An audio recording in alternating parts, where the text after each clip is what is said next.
नमस्कार मित्रांनो, आता आपलं हे डॅशबोर्ड ओपन झालेलं आहे GFTचं. याच्यामध्ये सेकंड फेजचं अकाउंट आहे. पहिले अकाउंट मी पास केलं होतं फर्स्ट फेज, पण सेकंड फेजमध्ये ते फेल झालं. हे जे दुसरं अकाउंट आहे ते सेकंड फेज पण पास केलं आहे.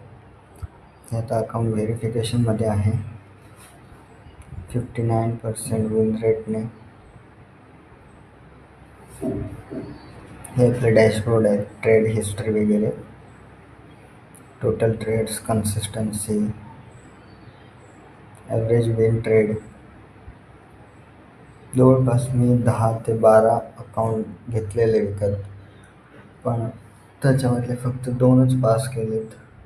बाकी सगळे ब्रीच झाले होते, कारण डिसिप्लिन नव्हता त्या कारणामुळे.